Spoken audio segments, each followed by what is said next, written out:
environmentalism is being used as a cloak, a righteous cloak, to usher in a new world order.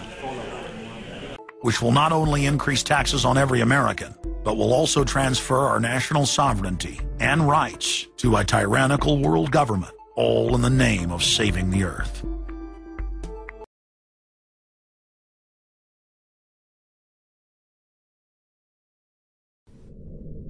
The idea that carbon is a pollutant is essentially a way of saying that humanity is a disease or a cancer that ought to be wiped out. Genocide. People have argued in this environmental coterie around Obama, around Holdren, the theoretician of de-development, who is now the science advisor of the White House, really the anti-science advisor. They've argued that babies are carbon monsters, carbon machines, and that every time you breathe out carbon dioxide, you're part of the pollution of the planet.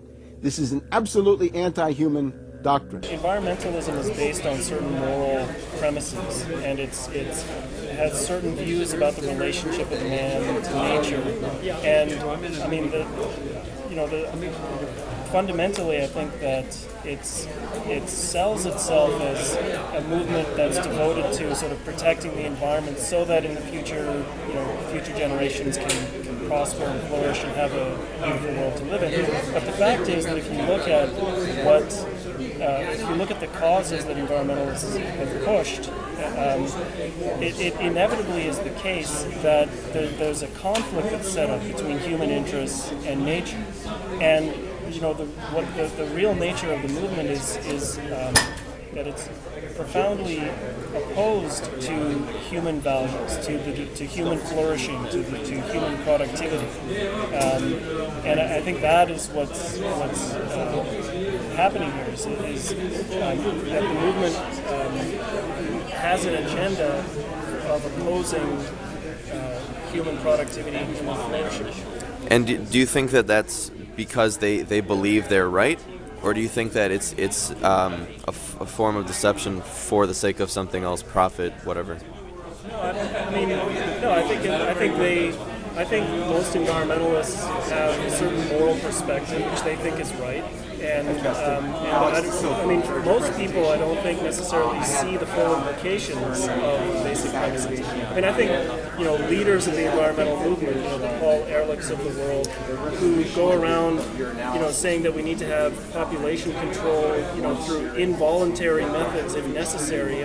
There's a lot of power lust and the people seeking political control and power over other people. I think most people who consider themselves environmentalists don't really realize what the philosophy underlying environmentalism is really about and what it would lead to in practice. I think within humankind there are two different strands of thinking. One of those strands is about celebrating humanity's achievements, and the other is seeing human beings as a negative influence.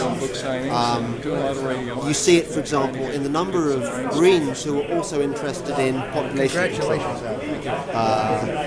Jonathan Porritt, for example, an English environmentalist, is really into the idea of one child per family.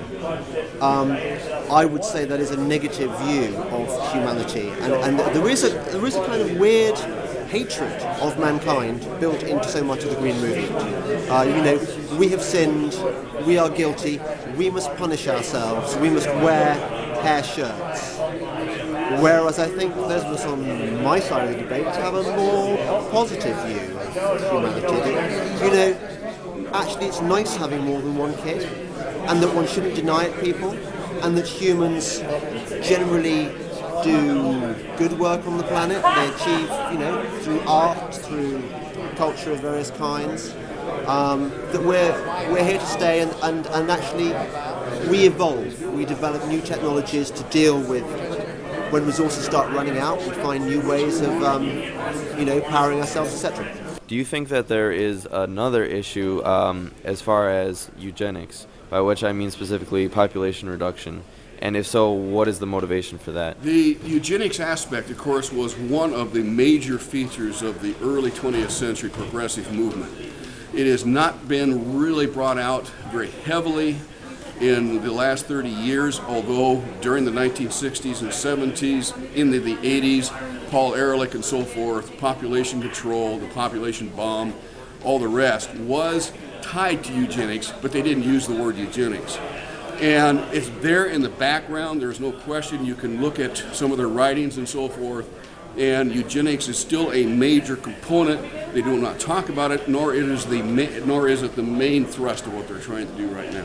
Could you comment on what the goal is? Is it population reduction for the sake of sustainability? Do you believe that that's what they have in mind? Or sustainability is a Marxist concept. Okay. Yeah. And what they want, obviously, is a new world order.